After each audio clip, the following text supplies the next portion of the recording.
Hey guys, welcome back to my channel. It is the last week of school, if you can't tell by all of the furniture being stacked against the whiteboard. And I know I did an end of the year idea vlog for you guys, but I wanted to actually show you what that looks like in real time and some other things that I added on. So I'm gonna flip you around and show you our awards ceremony. So since we have all the furniture pushed to this side, I made a red carpet for our awards today. I just taped down red butcher paper and stuck it down with some washi tape. Hopefully that stays, and then blew up some balloons from the Dollar Tree, and that is it. The kids are gonna come down in the morning and line the sides of the carpet, and I am going to sit on the stage at the end and then just announce the awards one by one, tell a little bit about each student, and then all the kids are gonna cheer for them. They're gonna come down to the end of the red carpet, and the kids will all give them a high five and cheer for them as they come to get their award at the end. So this was super easy, extremely cheap, but makes the kids feel really special and hopefully something that they will be able to remember forever.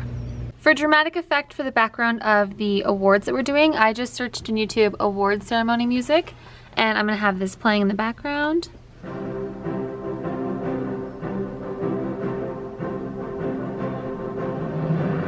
Super dramatic and just kind of adds to the theme.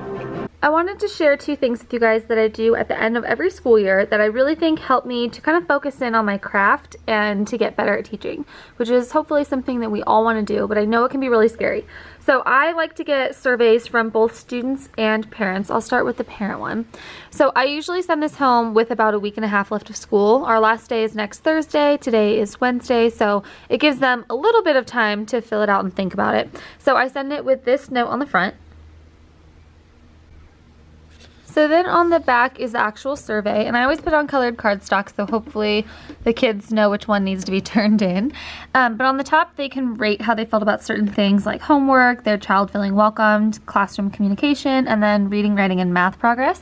And then there's also some place for them to write in some comments. So one thing this teacher shouldn't change, one thing this teacher should change, something I wish this teacher had done but never did, something that their child really enjoyed, and then any other comments. And then there's an optional space for them to put their name and their student's name.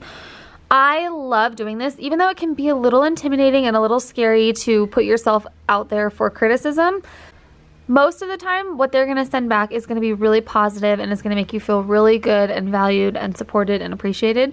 But sometimes they're gonna have really valid criticism that will help you change and get better. And I think especially as a new teacher, it's really hard to tell what you need to change, what you need to do differently, because there's so many things. I mean, we do all the things, right? So getting feedback from someone who has spent a year with you and whose child has spent a year with you, that to me is just completely invaluable. Like, I look forward to getting these back so much. And it is a little nerve-wracking because every time I open one, I think, okay, is this going to be the one where there's something negative? But honestly, there's never been something that was like negative. It was just like, I wish that this teacher had done this, or the amount of homework was this, or whatever.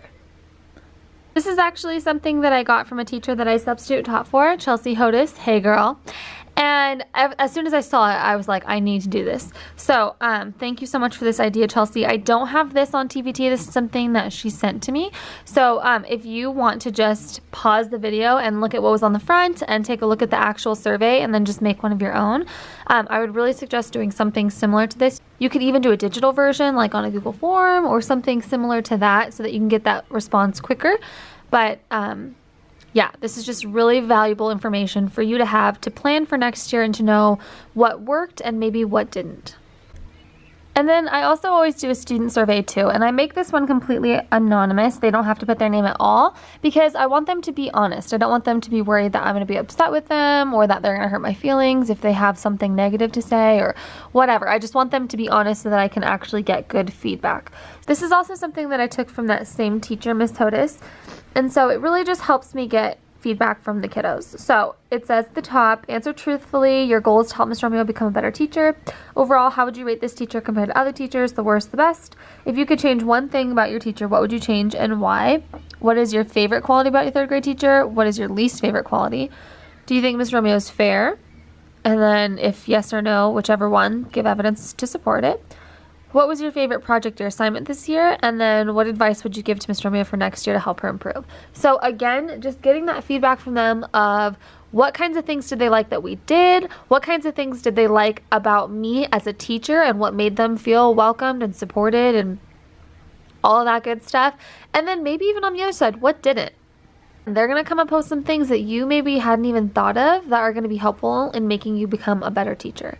And so the point is not that, you know, we already think we're the best and that we have no room to improve. There's always room to improve. So even if there's something negative, that's okay because we're always getting better, right? I want to share one more thing with you guys for the end of the school year. This is something that I do every year and my kids love doing it and I love giving it. So this is advice for next year's class, and on the first day of school I actually do put these out and give them to my next year's kids so that they can have a little insight into what their third grade year is going to be like, what their year with me is going to be like, and so they just fill this out. It says, "Dear students, I was a student in Miss Romeo's class last year. There are a few things I think you should know about being a student in her class. You will learn a lot this year. My favorite subject was blank because blank. She loves it when students blank. One thing you always have to remember is, I'll never forget when, and my favorite thing about her class was." They love filling this out and giving advice for what they think next year's students should know.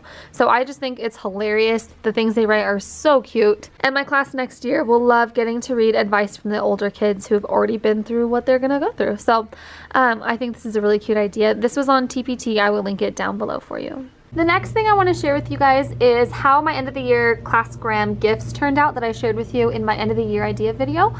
So the one that I had put on there, the little picture of it, was actually the one that was just on one page, but the one that I ended up printing was one that was on 3 pages. That way it's a little bigger for them. So all I did was print it out on 3 different papers. This one I just cut off the top before I laminated it and then cut it with the lamination, that way it didn't separate. And then I'm just going to tape them together with washi tape. So I have all 3 of the pages lined up. I just take one of each piece. It's really easy to put together because these bottom 2 pieces are going to be the same for every student. And then the way I know whose it is because of our little selfie together. But other than that, all the class photos are of everyone, so it's all just the same. And then I just line them up where I want them and then just stick washi tape on the back to hold them together. That way they are stuck. So super easy, super simple, and very, very meaningful. This is something that they can keep forever and have a little memento of our time together and all of our class photos. Along with the classgram gift, I'm also going to give my students this bookmark. I haven't laminated it yet, but I'm going to. But I just put my name, our year together, hashtag best class ever, a picture of us together, and then this QR code. If they just open up their camera app, it will open it up to give them our end of the year slideshow. So I thought that would be a cool little memento. And then when I laminate them, they can use it as a bookmark and hopefully they will be inclined to read. So that's another little gift option. And I really like doing this QR code way so that you don't have to print out a CD for them. Or not print out, you don't have to burn a CD. And also that's kind of like a dying art anyways because my kids don't even know what a CD player is. So I would highly recommend doing this. I got this idea from Fletcher at 3rd grade swag to use the QR code and it's absolutely ingenious. You can go to free QR code readers and I will link the one that I used down below. It's super easy. You just put the link to the video that you're going to use. So I just uploaded our slideshow onto YouTube as an unlisted video. That way they can't see it unless they have a link, so it's not going to be like on my YouTube channel. It's not visible to anyone. It is only the students who have the code for it. And then they can just open up their camera app. They don't have to have any kind of special reader, and that can be on a tablet, iPad, phone, any kind of phone that has a camera app, and it will open up the link for them. So super easy and a really cute little memento of our year together. I have just laminated these and I wanted to share with you guys how easy it is. I realized that my directions for how to use the QR code may have been a little fast, so I want to show you how you can do it. So all you're going to do is open up the camera app and then point it at the QR code, and you can see that it automatically opens up a link for you in that app. You can just click on it and it will open up the video. If you ever find yourself stuck. This is another one of those things that was in my last vlog about the end of the year ideas. But basically, this is just a way for students to celebrate one another and write messages to each other and have kind of a keepsake from their classmates to keep. So I put a yellow bag, and these are just from the dollar store, so I get They're 3 for $1, and I just tape them right up to the back. And I give each student a bag of index cards with enough for 1 for each student. And then they write a nice message, a fun memory, or their favorite thing about each of their classmates, and then just come and put that note right in their bag. So if I go and look at any of them, it's going to be completely full of notes. And today's the last day of school, so I will be pulling those off the whiteboard, giving them to the students, and they'll dump them out and get to read them. And it's just such a sweet time full of smiles and laughter and some tears, and it's just a really sweet way to end the year. So I would highly recommend doing this. It's really cheap, really easy to do, but it's really meaningful. Today's the last day of school, and I have my waterproof mascara on because I know I am just gonna absolutely lose it. I loved this class so much. And then on top of that, my very first class that I ever had is promoting from 5th grade to middle school today. So I get to go watch their little promotion ceremony, and I'm just a ball of emotions this week, and I'm just not ready to say goodbye to any of these kids. So if you're in the same boat, sending love your way. And it's just such a strange feeling because these aren't our kids, but they're our kids. You know what I mean? Like, I'm emotional over other people's children that I've grown to love and get so close to and spend so much time with, and it's just so emotional. This is the hardest part about being a teacher. Hardest part. So sending all the love your way. If you had a similar emotional year like this, I hope that you realize what a big impact you had on these kids' lives, and hopefully they never forget us. I will never forget them. And if you were in the opposite way and you can't wait for the school year to be over, happy summer, and I hope you have a wonderful, restful summer break. We are about to have our multiplication ice cream party to celebrate all of the multiplication facts that they passed this year and to celebrate their hard work. It's such a big topic in 3rd grade, so I really wanted to do something to celebrate all that they've done. Each number correlates to a different number that they have passed in their multiplication facts, and each number correlates to a different topping. So each of them gets this little ticket. I put their name on it. I put the multiple that they passed for the whole year. And then I give them all a pen while they are waiting to get their toppings. So they have something to do, so they can write down the toppings that they're going to get. And they can pick their toppings based on which numbers they've passed. So as you can see, each number has a topping next to it, and the number correlates to which multiple they have passed. So I just set all the toppings out on the stage, and then they can come get whichever ones they want. I know this looks like a lot, but the kids who pass like their 10s, 11s, and 12s, they never get everything. It's just a guide to go off of, and then they voted on which items were like the best ones that they wanted, and those go towards the bottom. So the more numbers they passed, the better toppings they get. Okay, also pro tip for anyone who is still hand scooping ice cream and is still living through that nightmare, switch over to ice cream sandwiches, put those on a plate, and then just have kids put their toppings on top of that. I saw this on Pocketful of Primary's Instagram page, and it was just like the most genius thing I've ever seen, because scooping that ice cream is such a pain and it takes forever. So this is so much easier if you're going to do an ice cream party.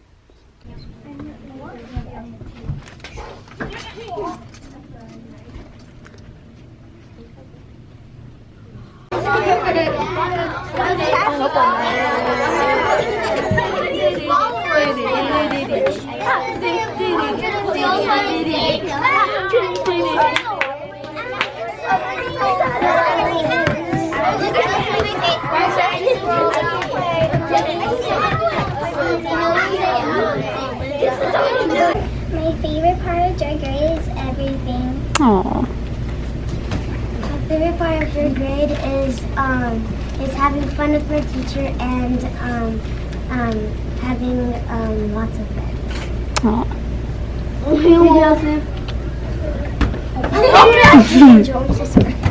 Hi. My favorite part of third grade was my friends and my teacher. Aww. My favorite part of third grade was everything everyone said times 100, and also walking in this room. London. My favorite part of third grade is my friends and Miss Malia. Alright, mine's up here. My favorite part of third grade is my friends and my teacher.